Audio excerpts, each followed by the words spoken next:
You've handed us a fascinating challenge today, a deep dive into the intricate world of mental health and substance use, focusing specifically on how different substances interact with our central nervous system. Mm-hmm. We've got this detailed lecture in front of us covering, well, everything from the immediate effects Hmm. to withdrawal testing interventions, the whole gamut. Right. Our mission, as always, is to distill the most crucial, the most insightful info from all this material, make it clear, understandable for you, without getting totally lost in the technical weeds. We're hoping to uncover some surprising connections, maybe a few aha moments. Absolutely. And the scope, like you said, it's impressive. We're going from caffeine and nicotine stuff many use daily all the way to opioids, hallucinogens. Yeah. And it's not just what they do, but how we detect them, what happens when people stop. It's a big landscape, but yeah, we'll navigate it together piece by piece. Exactly. So we're looking at CNS depressants, first alcohol, Yeah. benzodiazepines, marijuana, things that slow the brain down. Then we flip to CNS stimulants, cocaine, amphetamines, caffeine, nicotine, even Ritalin, stuff that speeds things up. The opposite effect, yeah. And we can't forget hallucinogens like LSD, PCP, the opioid family, inhalants, ecstasy, anabolic steroids. Ah, It's a lot. it is. Plus those related concepts, withdrawal, drug testing hair, blood, breath, urine, even meconium, Wow, yeah. detoxification, Yeah. interventions like the Johnsonian model. Okay, let's dive right in, starting with the brake pedal substances, CNS depressants. Let's start with alcohol. Your notes say high potential for addiction.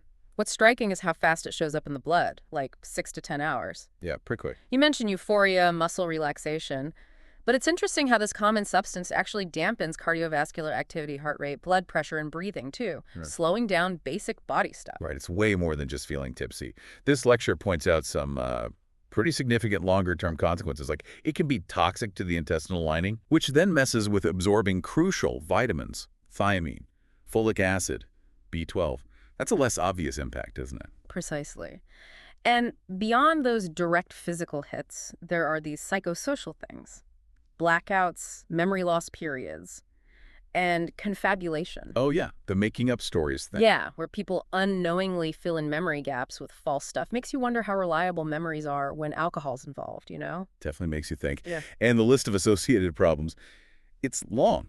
Liver deterioration, fatty liver, then alcohol hepatitis, potentially cirrhosis, A clear progression. and GI issues, inflammation, ulcers, pancreatitis. Yeah. And here's something really interesting.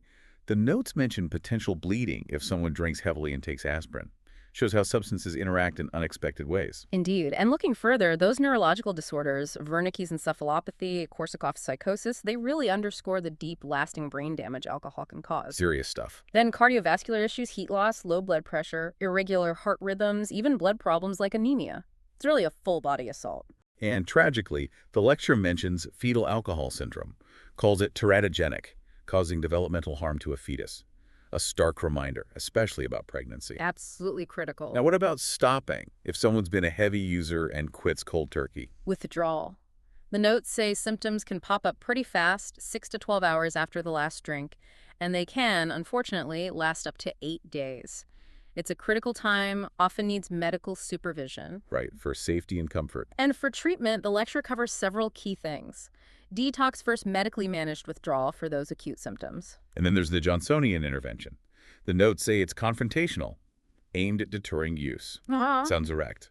It is. It usually involves loved ones directly confronting the person about their drinking and its consequences. Very firm, very clear. Okay. The notes also stress coping skills for triggers, proper nutrition, hitting those vitamin deficiencies we mentioned, and support groups like AA. Right, Alcoholics Anonymous. And finally, disulfiram, or antabuse, a medication that makes you really sick if you drink alcohol while taking it, a deterrent. Okay, shifting gears slightly, but staying with depressants, benzodiazepines and other sedative hypnotics, Right. like alcohol, big addiction risk, mostly cause drowsiness, sleep. Yes, and the lecture was examples. Benzos like diazepam, Valium, secobarbital, and flunitrazepam, Rohypnol, Schedule 4 drugs.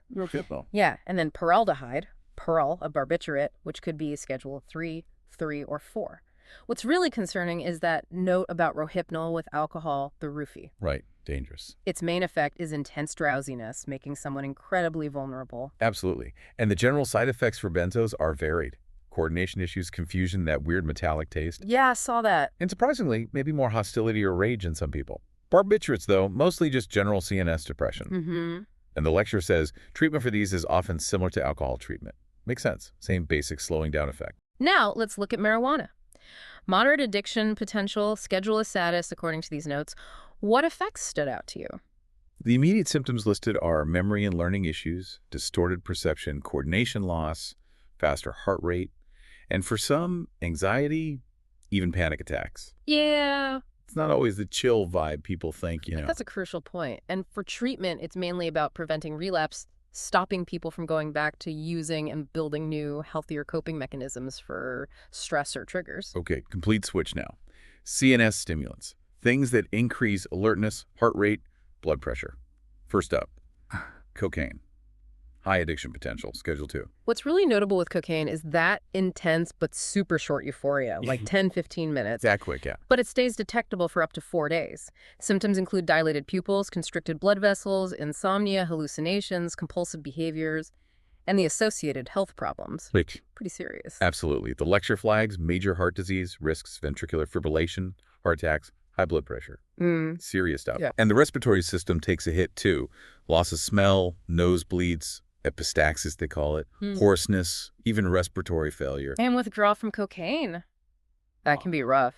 Notes say the first 3 days are most intense, with cravings and potentially bad depression lasting maybe 1 to 4 months. Wow, that long. Treatment focuses on managing those cravings, dealing with depression or suicidal thoughts. Group therapy, support groups, very important. Interestingly, the lecture mentions some meds for cocaine withdrawal.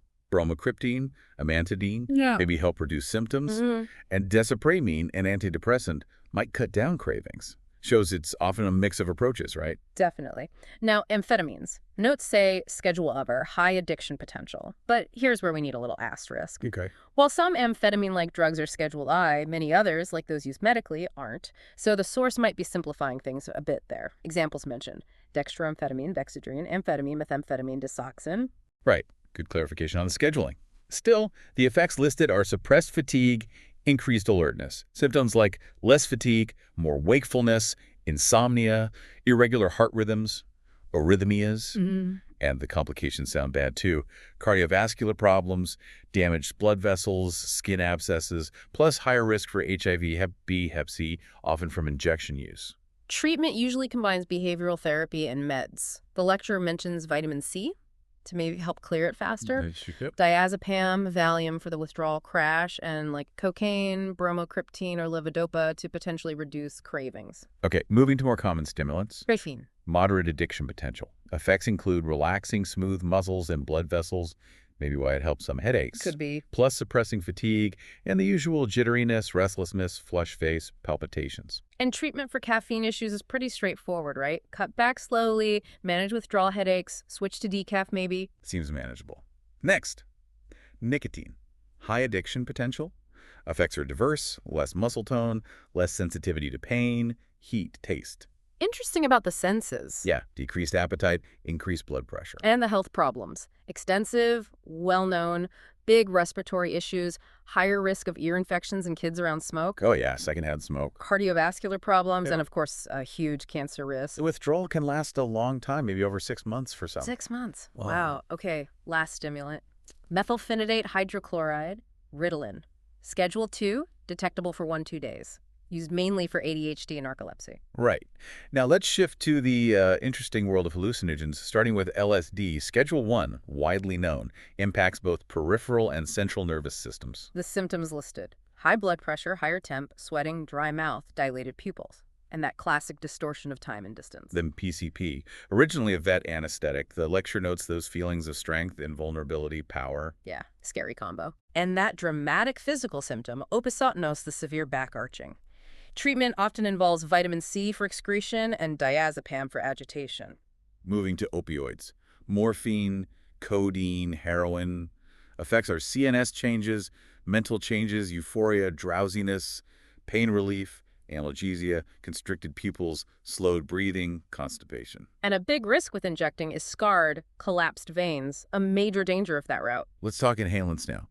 breathing in stuff from aerosols, whippets with nitrous oxide, things like that. Right. The lecture really stresses the dangers. Right. Hypoxia, lack of oxygen to the brain and organs, multiple organ damage, even sudden death. Treatment is mainly oxygen and respiratory support. Ecstasy, MDMA. This complex stuff. Notes mention enhanced pleasure, self-confidence, stimulant effects, distorted time perception, but big caution about disrupting brain function, especially mood, and potentially messing with cardiovascular regulation. Okay. Lastly, specific substances. Anabolic steroids, synthetic testosterone derivatives. They have androgenic effects, masculinizing, and anabolic effects, tissue building, especially muscle. Right. Now let's cover some of those general concepts from the lecture. Chain of custody, crucial for drug testing. Yeah, what is that exactly? It's the documented, unbroken trail of a sample.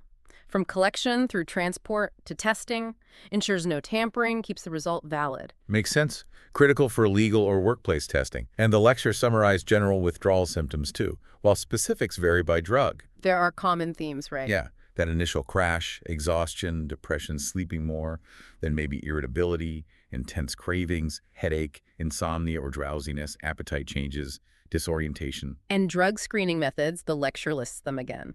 Hair, blood, breath, urine, and meconium for newborns showing exposure in the womb. Detoxification. Yeah. Defined as interventions for managing acute intoxication and withdrawal. Basically, medically helping someone get the substance out safely and managing the symptoms. We mentioned the Johnsonian intervention, that direct confrontational approach for alcohol. The lecture also briefly noted side effects for tricyclic antidepressants, photosensitivity, avoiding alcohol, dry mouth, constipation, drowsiness, common stuff for those meds. And codependency, introduced as a learned behavior pattern, where someone bases their life on others' opinions, tries to meet everyone's needs. Yeah, often seen in relationships with substance users, like constantly making excuses for the person, putting their own needs last. It's a whole dynamic. Got it. And the impaired nurse note highlighting efforts to help nurses struggling with substance use get treatment and return safely to practice. Makes sense given the job. Absolutely. Patient safety is paramount. And finally, a reminder about confabulation, making up stories unintentionally to fill memory gaps, like we talked about with alcohol. So wrapping up this deep dive, you really see how vast and connected all this is, how substances impact mental and physical health in complex ways. Absolutely. A few things really jumped out at me. Those detection windows, how long stuff stays in your system. Some are quick, others linger. And just the range of physical effects, from cellular stuff to major organ systems like the heart and brain. It's a powerful reminder of potential harm. And that Johnsonian intervention sounds intense. It does. And hopefully this overview has made these complex topics a bit clearer, more manageable, without being too overwhelming, given all the lecture material you shared. Definitely helpful. Yeah. So here's a final thought for you, the listener, to mull over. What part of this sparked your curiosity most? Was it the brain chemistry of hallucinogens, the sneaky addiction potential of caffeine, the different intervention strategies? Yeah, where do you go from here? Exactly. This deep dive is just a starting point, really. There's so much ongoing research, our understanding keeps evolving. We'd encourage you to dig deeper into whatever resonated. This conversation, the info you provided, it's just the beginning of a much larger and really important learning journey.